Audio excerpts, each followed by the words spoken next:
1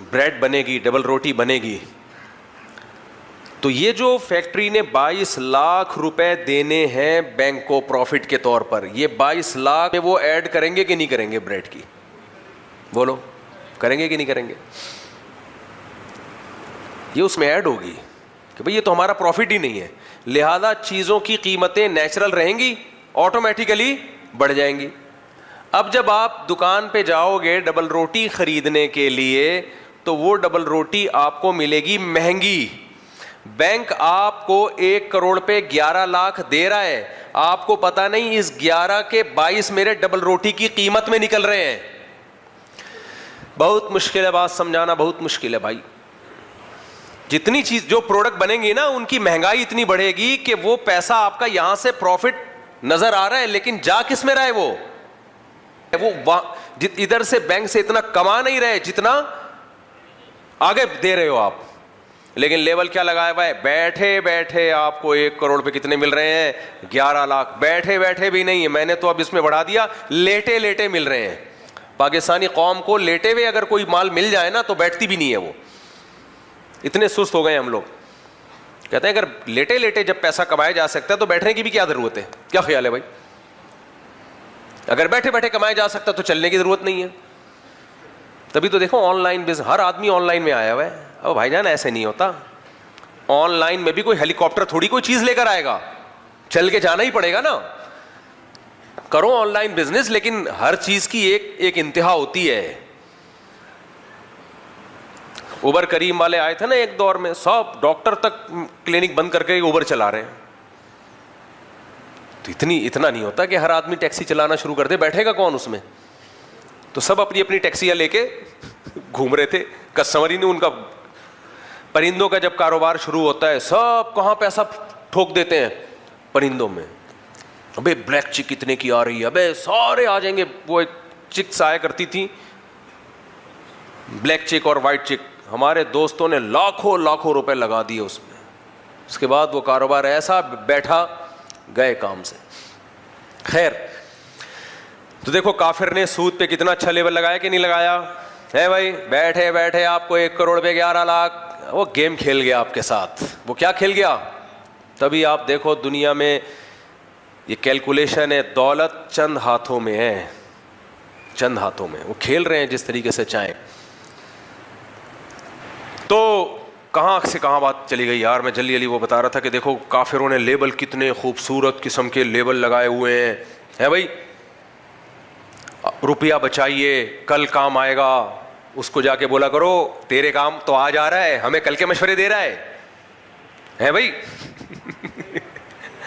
اور جو ہمیں کم بخت تو پروفٹ دے رہا ہے, تو کمپنیاں وہ پروفٹ بھی چیزیں مہنگی کر کے ہم سے کھا رہی ہیں, تو یہ منجن کسی اور کے سامنے بیچنا. اسلام نے کہا ہے پیسہ انویسٹ اگر کرنا ہے تو مزاربت کی بیس پہ کرو. مزاربت میں کیا ہوتا ہے, جتنا کمپنی کو پروفٹ ہوگا پرسنٹیج کے حساب سے دے گی. اگر 10 لاکھ کمائے, فار ایگزامپل 50% طے ہوا تھا, تو 5 لاکھ 20 لاکھ کمائے تو 10 لاکھ, اور بینک بھی آپ کو دے گا مزاربت کی بیس پہ. جتنا کمائے گا اس میں سے پرسنٹیج دے گا. اس پرسنٹیج کا فائدہ کیا ہوگا, آپ کو یہ پتا چلے گا کہ میرے پیسوں سے انہوں نے کمبختوں نے کمایا کتنا ہے, یہ بھی پتا چلے گا آپ کو. پھر چیزوں کی قیمتیں جتنی چاہے مہنگی ہو جائیں, مارجن آف پروفٹ خود بخود بڑھ جائے گا, تو بینک کو بھی آپ کا پروفٹ کا مارجن بڑھانا پڑے گا. تو اس لیے میرے بھائی اللہ جب قانون بناتا ہے نا, تو اب دیکھو یہ لوگ سود کو کیوں نہیں چھوڑ سکتے, اس لیے کہ اگر یہ لوگ سود کو حرام قرار دے دیں تو ان کی اپنی دکانیں بند ہو جائیں گی. اس لیے قانون سپیریئر کس کا ہے؟ اللہ کا. میں وہ مثال دے رہا تھا کہ نفلی روزے والی, وہ بات جلدی سے کمپلیٹ کروں. تو اللہ نے حکم دیا مرد کو, عورت کو, کہ شوہر کی پرمیشن کے بغیر نفلی روزہ نہیں رکھ سکتی. لیکن علماء نے ایک مسئلہ بیان کیا. فقہا کا دماغ بہت ہائی ہوتا ہے, وہ حدیث کے ظاہر کو نہیں دیکھتے, حدیث کی ڈیپ میں جاتے ہیں. انہوں نے کہا کہ اگر شوہر سفر میں ہے, گھر پہ نہیں ہے, پھر وہاں سے فون کر کے بیوی کو کہا کہ کل پیر کا روزہ سنت ہے مگر میری طرف سے پرمیشن نہیں ہے کہ تم روزہ رکھو, عورت کو شوہر کی اطاعت لازم نہیں ہے. کیونکہ بھائی جب تو گھر سے باہر ہے تو پھر یہ بلا وجہ کا بھرم ہو گیا نا, اس کی کوئی ریزن معقول وجہ نہیں ہے, اس خام خواہ کی چودراہٹ ہے نا. کیا خیال ہے, سمجھ میں آ رہی ہے بات کہ نہیں آ رہی؟ بھائی آپ گھر میں ہوتے تو میرا موڈ خراب ہوتا, اور میں آپ کو جب موڈ اچھا ہوتا ہے تو ایسی باتیں کہہ دیتی ہوں, آپ کا دماغ خراب ہو جاتا ہے. جب استغفر اللہ یار, تو میں زیادہ آگے نکل جاتا ہوں.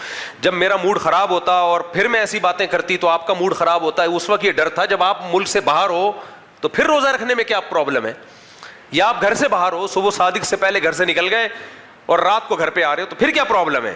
تو خام خواہ کے احکامات کسی کے نہیں ہے, اس میں نہ والدین ہے نہ شوہر ہے.